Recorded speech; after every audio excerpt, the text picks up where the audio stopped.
Dear students, we are moving to next part, that is the shirt in the United States. A number of shirts are on display at a large clothes shop in the United States and are priced at 26 US dollar. That is, each shirt sells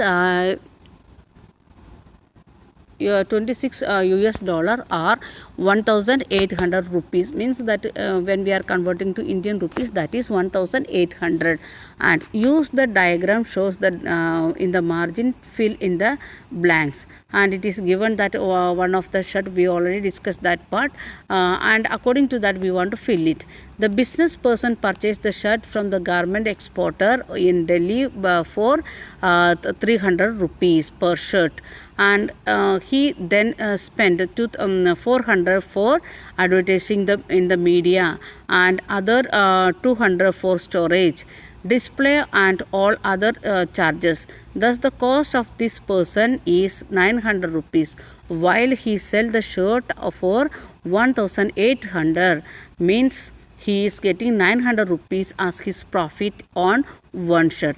If he is able to sell a large number of shirts, means if he is at least sending 100 shirts in a month, how much he is getting, means 900 into 100 shirt, if he is sending, how much he is getting as his profit, and what is the wage of the person who is working in the tailoring unit, that we have seen that what is the condition.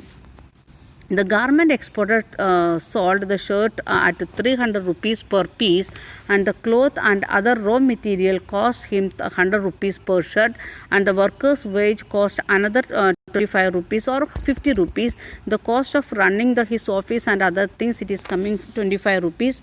And then how much profit he is getting, the person who is running the shop, and how much he is getting, that is the another thing. He is getting the raw material by 100 rupees, and 25 rupees the cost of the tailor and other works, and 25 rupees running of his office and other things, means 1500 rupees he is making a piece of cloth, and he is selling it is 300 rupees, and he is getting 150 rupees as his profit. And the same person, this 300 rupees shirt going to US, and that person is getting 900 rupees as his profit. That much profit they are making, and the normal workers or the farmer, how much they are getting and how much they are suffering. Then who are the gainers in the market? From this we can understand, no need to read that part, we know that one who is getting, the person who is running the standing in between the chain, farmer to factory, who is collecting the cotton, he is going to get the good profit. At the same time, from the garment shop to the retailer shop, who is taking that shirt in the to the market, and it may be a branded company like that, they are going to get the profit. Okay, then also let us read. A chain of the market links the producer of cotton to the buyer of the supermarket. Buying and selling takes place at every steps of the chain.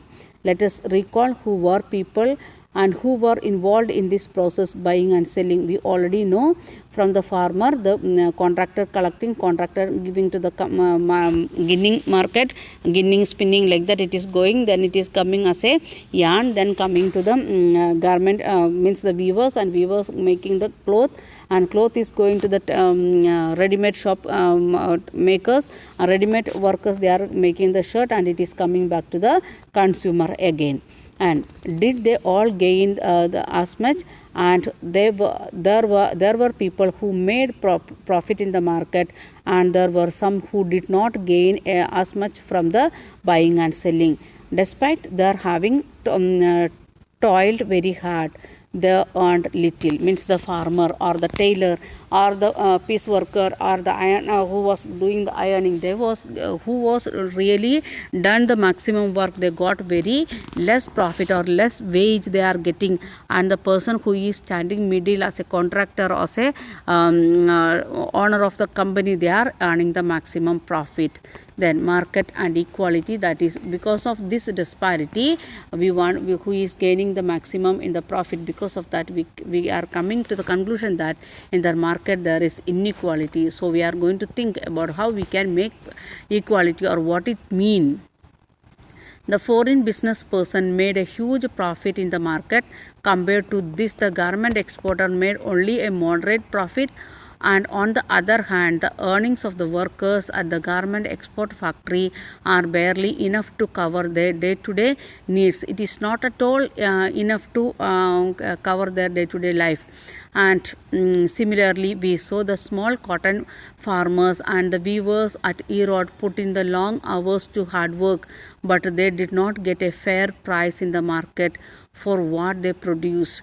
The merchants or the traders are somewhere in between. Compared to the weavers, they have earned more, but it is still much less than the exporter. The who is getting the maximum profit, the exporter is getting. Even the contractors are there, traders are there in India, in between. They are getting a better profit they are getting, but the exporter who is getting the maximum profit. Then, thus, not everyone gain equally in the market. Democracy is also getting a fair wage in the market. In democracy also we have seen that one. In the media also we have seen there is inequalities in the media or in when they are making money and other things. Whether it is Kanda or Swapna, it is if families does not earn enough, how would they think of themselves as equal to others? In the we know in the society many people they are working as a daily wage. They are getting inferiority feeling because they are earning very less amount. On the other hand, the market offers people opportunities for work and to be able to sell things that they grew or produce. But instead of that, what market is saying, they are producing maximum opportunities of work as well as to sell their products what they are producing. It could be the farmer selling cotton or the weaver producing cloth. On the other hand, it is usually the rich and the powerful get the maximum earning from the market. There are people who have money and own factories, the large shops, large land holdings, etc. They are making the maximum profit and they are getting maximum money.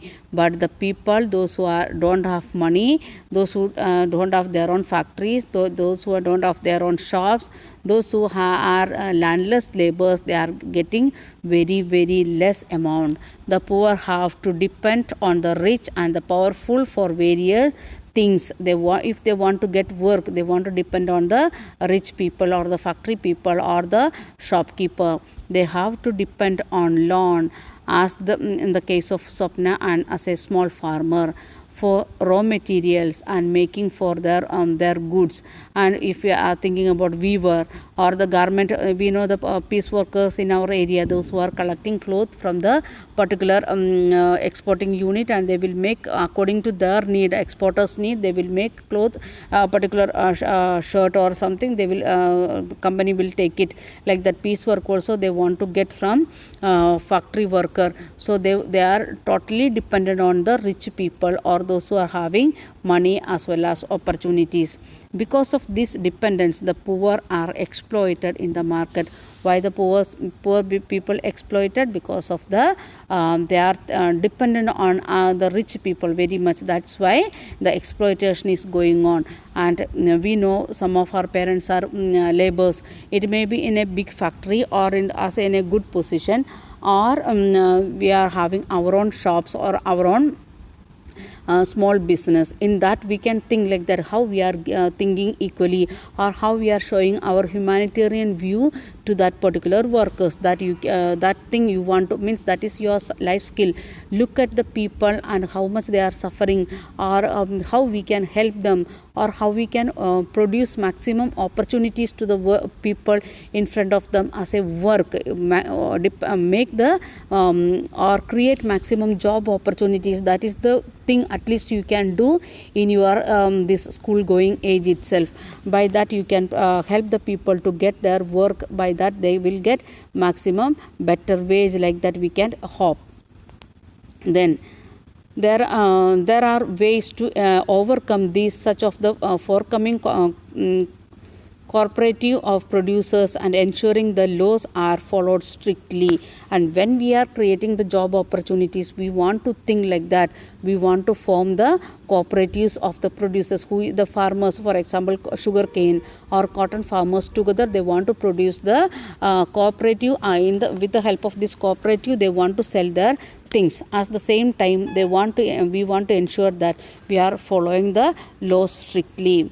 In the last chapter, we will read about how one such a fish worker cooperative was started in Tawa River. In the Tawa community, we are going to study in the last lesson. So, with the help of this cooperative, how they are succeeded or how they become successful, that we are going to see. So, as a student, you can make your own cooperative, because we are depending on for many things. We want to depend for our pencil, pen, like that things in the market. So, if you are making some small cooperative or a small unit in your area, or with the help of your parents, that may help you people in the future how to develop the cooperative societies or how to make the cooperative factories and other things.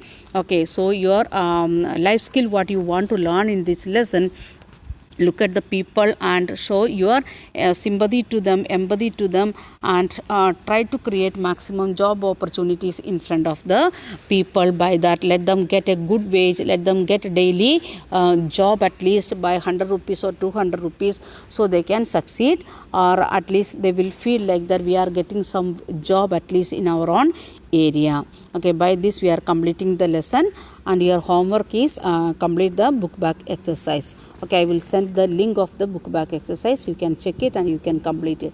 Thank you. Have a nice day.